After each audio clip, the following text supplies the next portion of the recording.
예, 초등심화 고등 1등급까지 3편입니다. 1편부터 보시길 추천드리고요.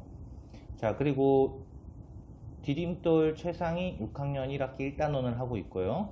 자, 이것은 프린트로 똑같이 만든 거고요. 이것은 다운로드 링크를 걸어 놨으니까 밑에서 다운로드를 받으시면 됩니다. 예, 그러면은 이걸 보시면서 같이 하실 수도 있어요.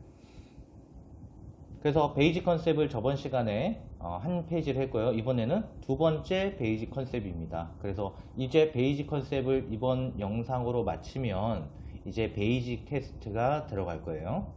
자, 그래서 베이직 개념은 반드시 중요한 것은 학생이 개념을 배웠으면 그것을 추상화 시켜서 머릿속에 가지고 있어야지 된다라는 거고, 그것을 출력도 할 수 있어야지 돼요. 자, 계속 한번 보겠습니다. 5분의 4 나누기 2가 있죠. 자, 분자가 자연수의 배수다. 자, 이렇게 4 있죠. 4. 이 4는 2로 나누어 떨어지죠. 예.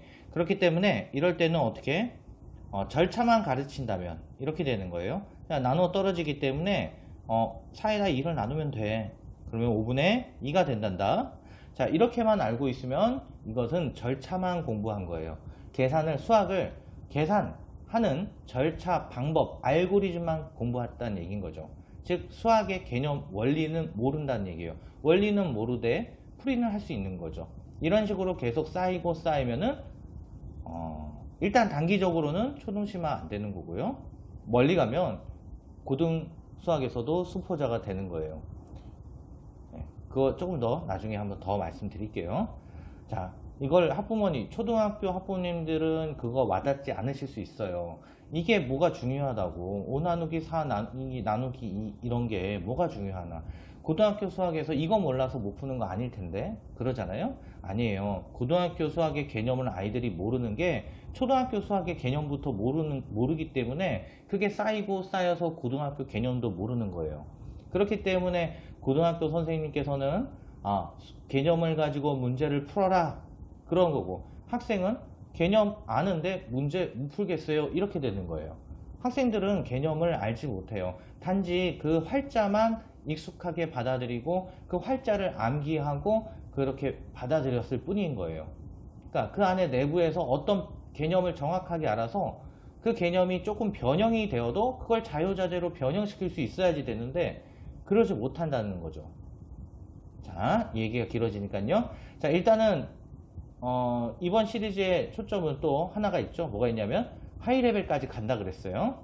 자, 최상위 하이레벨까지 어떻게 하면 자연스럽게 우리 학생이 최상위 문제를, 심화 문제를 풀어낼 수 있는지 올바른 방법으로, 예, 문제를 암기하는 것이 아니고요. 어떤 생각을 가지고 어떻게 방법적으로 학생한테 이렇게 수학 공부를 지도할 것인가를 지금 보고 있는 겁니다. 얘기가 길어졌네요. 5분의 4 나누기 2죠. 분자가 나누어 떨어지니까 이걸 나누면 돼 하고 됐어요. 그러면 여기까지 학생이 알면 안 된다라는 거죠. 이거는 절차, 알고리즘만 알고 있는 거예요. 계산법만. 자, 그럼 5분의 4 나누기 2가 왜 분자를 이렇게 나눠도 되는지 그거를 아이가 추상화를 가지고 있어야 돼요. 자, 그렇다면 요것은 그림으로 표현할 수가 있어요. 자, 그러면 그림으로 한번 표현해 보겠니? 라고 얘기를 하면 되는 거죠. 그러면 학생은 자, 그림으로 표현할 수 있어야 돼요.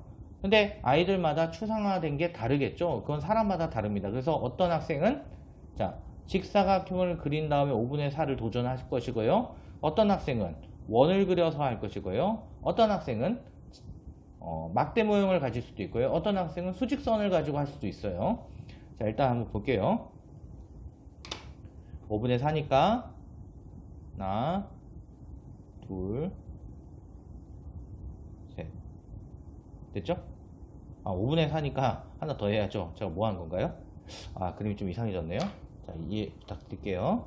자, 그래서 하나, 둘, 셋, 넷. 여기까지 되는 거죠? 자, 이렇게 색칠된 부분을 우리는 5분의 4로 표현해 봤고, 이 한 칸이 5분의 1 단위 분수가 되는 거죠. 그러면 나누기 2잖아요. 나누기 2니까 우리가 나눗셈엔 두 가지가 있었죠. 등분제와 포함제가 있다고 말씀드렸죠. 그렇다면 나누기 2는 여기서는 뭐? 그렇죠. 등분제곱죠. 즉, 이 4개를 2개의 묶음으로 나누겠죠. 그렇다면 이렇게 하나의 묶음, 2개의 묶음이 되고 이 하나의 묶음 안에 있는 5분의 1과 5분의 1을 더한 값, 이게 5분의 4 나누기 2의 결과가 된다는 얘기예요. 그렇기 때문에 5분의 2 결과가 같고요. 왜 4를 2로 나누냐? 여기 4개를 2로 나눈 이 4칸을 이등분한 걸로 표현이 가능하기 때문인 거죠. 자, 무슨 말인지 아시겠죠? 자, 그런데 여기서 원으로 우리가 추상화가 되어 있는 학생도 있을 수 있어요. 그럼 이걸 5등분 해야 되죠? 자, 이번에 실수 없이 해야 되는데. 자, 이렇게 5등분을 했고요. 여기에 4칸을 칠해 보겠습니다. 하나, 둘, 5분의 1, 5분의 1. 그러면 도합 5분의 4가 됐고요. 이것을 이제 나누기 2로 해야 되죠? 근데 여기서 나누기 2로 할 때 이렇게 묶음으로 했었는데 여기도 묶음으로 할 수 있겠죠? 여기도 할 수 있습니다. 이렇게 묶으면 된다라는 얘기죠. 그쵸? 그래서 여기가 5분의 2입니다. 이렇게 되는 거예요. 되셨나요? 예. 자, 그 다음 한번 볼까요? 분자가 자연수의 배수가 아니래요. 즉, 여기 있는 이 분자 3이 2의 배수가 아니기 때문에 나눠지지가 않잖아요. 그쵸? 그러면은 이럴 때는 방법이 2개가 있다. 이 방법 2개를 아이가 모두 알고 있어야 돼요. 그런데 보통 어떻게 되나요? 한번 물어보세요. 물어보면 방법 2로만 거의 풀려고 하고 있죠. 왜냐면 방법 2가 제일 편하다라고 설명을 들었고 방법 2로 푸는 것을 권했기 때문이고 방법 2에 대한 개념은 없고 알고리즘만 알고 있는 거예요. 어떻게 하는지 방법론만 알고 있는 거죠. 방법으로만. 자, 계속 갈게요. 크기가 같은 분수로 바꾼다. 자, 5분의 3 있잖아요. 크기가 같은 분수로 바꾸는데 왜요? 그렇죠? 이 분자가 2의 배수로 만들기 위해서. 그렇다면 우리가 앞에서 이렇게 단순화해 놓은 4 나누기 2로 바꿀 수 있으니까요. 그러면 5분의 3이 있는데 이거를 앞에 개념에서 우리가 배웠죠? 분모 분자에 똑같은 수를 곱해도 크기가 변하지 않습니다. 그렇다면 3을 2의 배수로 만들기 위해서 분모 분자에 2를 곱해요. 그러면 10분의 6이 되겠죠? 이것을 나누기 2 하면 이제 분자가 2로 나눠 떨어지니까 6 나누기 2가 돼서 이제는 10분의 3이라고 말할 수 있습니다. 이렇게 하면 되는 거죠. 그렇죠? 추상화도 어떤 경우에는 그림으로 표현할 수 있고요. 어떤 경우에는 이렇게 논리, 연역적 추론에 의해서 논리적으로 이런 단계를 밟아 나가면 되는 거예요. 이런 것들을 학생이 알고 있어야 된다라는 얘기인 거죠. 자, 아시겠나요? 자, 방법 2 한번 볼까요?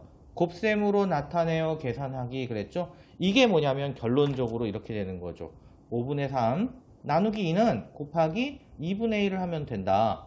그래서 우리 곱셈은 배웠으니까 5 곱하기 2분의 3 곱하기 1이 돼서 10분의 3이 되는 거야 라고 되는 거예요. 자, 근데 여기서 그만하면 안 된다라는 거죠, 이거. 그렇잖아요. 왜요? 5분의, 나누기 2가 왜 곱하기 2분의 1이 되냐? 그렇죠? 자, 여기서 학생들의 성향이 나타나기 시작하는 경우도 있어요. 자, 여기서 제가 봤을 때, 예전에 드린 말씀이 또 있겠지만, 어떤 학생들 내가 초등학교 때 제가 보면, 이 학생은 고등학교 올라가서 공부 잘하겠다라고 눈에 보이는 학생들이 있다라고 그랬죠? 예. 어떤 학생들이냐면 나누기 2가 곱하기 2분의 1이 된다고 했을 때 이것을 물어보는 아이들이 있어요. 왜요? 라고. 그런데 나누기 2가 곱하기 2분의 1이 된다라고 했을 때 그렇구나 하면서 그냥 그냥 넘어가서 이렇게 선생님이 된다고 하니 부모님이 된다고 하니 그냥 이렇게 넘어가는 학생들이 있거든요. 그러면 공부 못합니다. 아시겠어요? 근데 그런 성향을 누가 만들었나요? 학부모님들이 만드셨죠. 학부모님들과 선생님들, 즉 어른들이 만들어 놓은 거예요. 예, 그러니까 그런 것들을 고쳐나가야 된다라는 거죠. 자, 왜 이렇게 되는지 한번 볼까요? 자, 5분의 3이니까 직사각형 모양으로 하겠습니다. 이번에는 원보다는 직사각형 모양이 훨씬 더 낫습니다.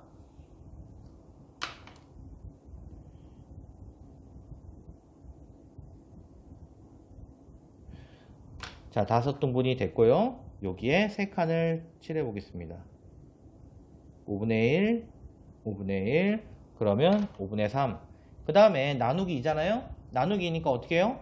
자, 이거를 이렇게 쪼개서 등분을 할 거예요. 이런 식으로. 그렇죠? 이거를 2등분을 할 수 없잖아요. 이런 식으로요. 위에서는 4개를 2등분 할 수는 있었죠. 이런 식으로.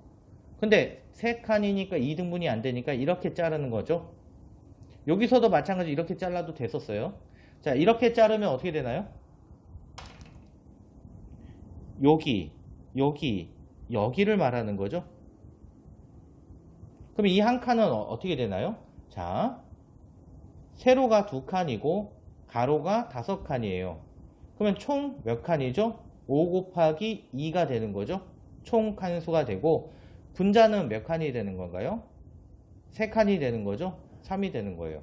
그래서 5 곱하기 2가 되는 거죠. 네, 가로 곱하기 세로. 가로의 칸수 곱하기 세로의 칸수 하면은 전체 칸수가 되는 거니까요. 그래서 5 곱하기 2분의 3 이렇게 결론이 돼서 10분의 3이 되는 거예요. 됐나요? 자, 근데 이제 원모형일 때는 좀 이렇게 자르기 힘들죠. 예, 그때는 직사각형 모형으로 아이들을 좀 유도해 주시면 좋고요. 이것도 뭐 자를 수는 있습니다. 나누기 2 같은 경우에는 이 각각을 이렇게 2등분 하시면 돼요. 이렇게. 예. 그래서 이런 과정을 아이가 꼭 알고 있어야 뭐 심한 문제도 풀고 한다는 얘기예요. 자, 계속 지금은 또 안 와닿으실 수도 있겠는데 제가 계속해서 한번 이어나가면서 하이 레벨까지 가면서 한번 보여드리도록 하겠습니다. 자, 1과 5분의 1이 있죠? 나누기 3이 있어요. 대분수 나누기 자연수래요. 그러면 어떻게 하죠? 뭐 이런 경우에는 문제가 없죠. 자, 일단 어떻게 해요? 5분의 9 이렇게 가분수로 만들어주죠? 예. 가분수로 만들어준 다음에 나누기 3을 하는 거죠. 그러면은 분자는 3으로 나누어 떨어지니까 5분의 3이 되는 거예요. 됐죠? 그리고 또 5분의 9 나누기 3인데 이거를 곱하기 3분의 1이 돼요 안 돼요? 된다라고 했어요. 그쵸? 왜요? 우리가 이렇게 추상화된 이미지를 머릿속에 갖고 있다면요. 맞나요? 그래서 여기 또 약분하면 5분의 3이 됩니다. 이렇게 되는 거예요. 자, 무슨 말인지 이해가 되시나요? 그러면 실전 개념으로 넘어가겠습니다. 자, 여기 보면 혼합계산이 있어요. 자, 혼합계산이 있는데 우리가 나눗셈 같은 경우에는 어떻게 해요? 곱셈으로 바꿔주죠. 그래서 8분의 5 곱하기 2가 되면 나누기 5는 어떻게 되니? 라고 물어보면 곱하기 5분의 1이요. 이렇게 대답할 겁니다. 그것은 어떻게 됐죠? 이제 우리가 계산법에 의해서 절차를 아이한테 가르쳤기 때문에 나누기 5는 곱하기 5분의 1이 되는 거고 그 대답을 했을 때 아이는 의식하지는 않지만 머릿속에 그 추상화된 개념이 그려질 거예요. 자, 이렇게 되고요. 자, 여기서 하나 더. 혼합계산이 됐을 때 혼합계산이라는 얘기는 자, 이렇게 곱하기와 나누기가 3개 이상 모였겠죠? 2개 이상 모였겠죠? 그쵸?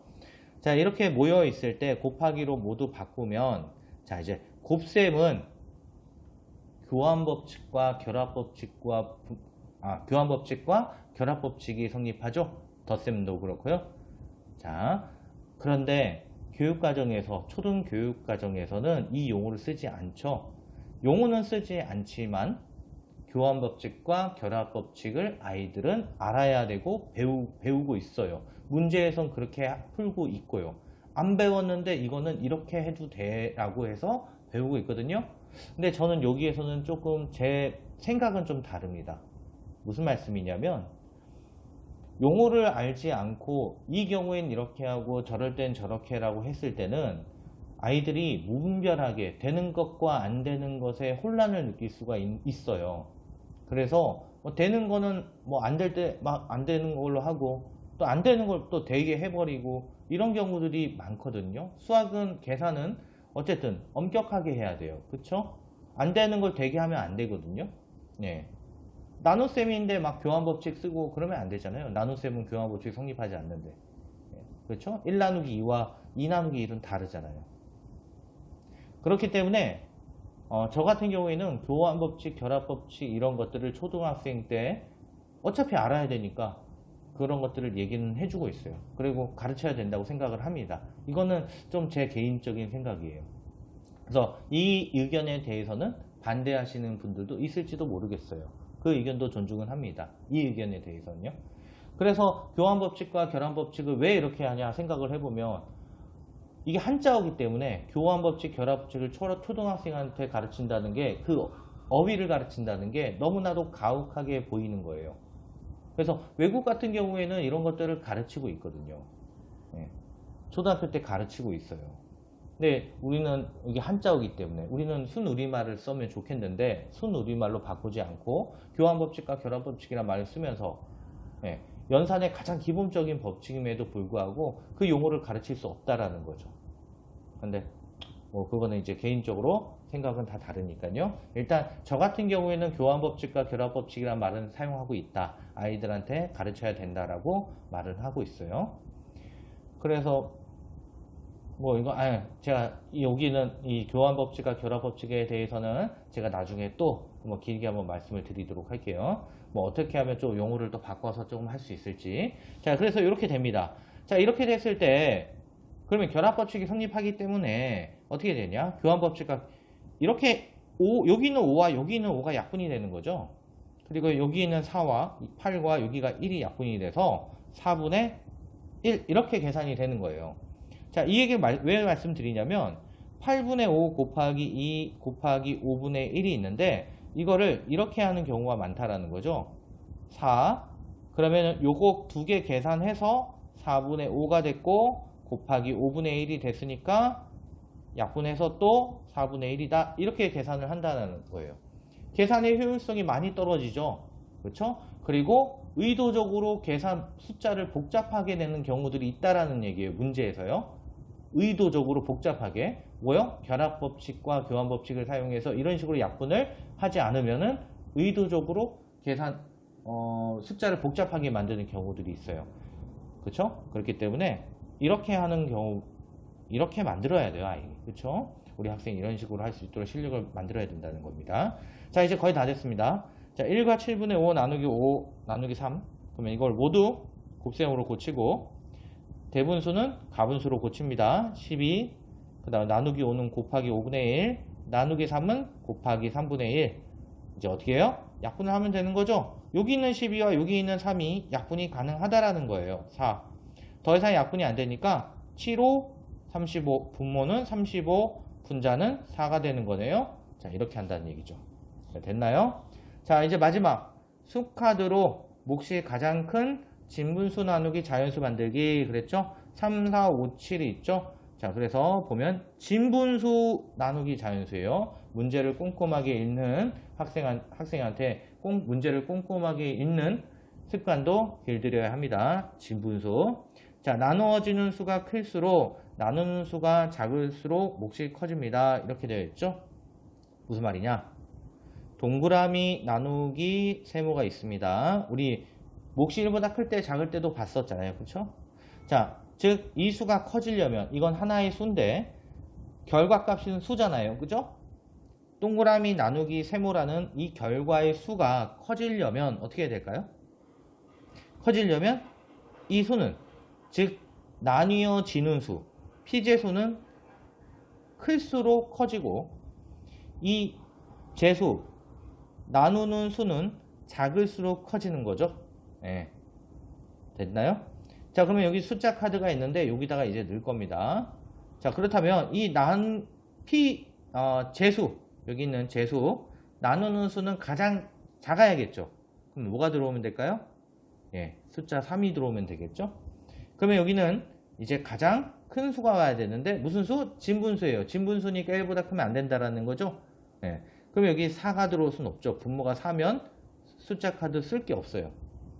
5, 7 중에 와야 되는데 4분의 5, 4분의 7은 모두 1보다 큰 수가 되는 거죠. 그렇다면 올 수 있는 것은 5분의 4, 그 다음에 7분의 5, 이 두 가지가 있죠. 이 두 개의 수 중에서 가장 큰 건 뭔가요? 그렇죠. 5분의 4네요. 그렇죠? 그래서 5분의 4 나누기 3이 가장 큰 경우입니다. 이렇게 되는 거죠. 됐나요? 자, 그렇게 해서 이 개념을 그냥 읽지 않고, 예? 그냥 눈으로 보지 않고, 이렇게 직접 한번 리마인드하고 복습하고 되새기고 출력을 한번 해봄으로써 이걸 문제에 그대로 적용을 한번 시켜보는 거예요. 예, 아이가 적용해서 문제를 풀 수 있도록요. 자, 그러면은 이제 베이직 테스트부터 또 문제 풀기를 이제 본격적으로 또 시작을 한번 해보도록 하겠습니다.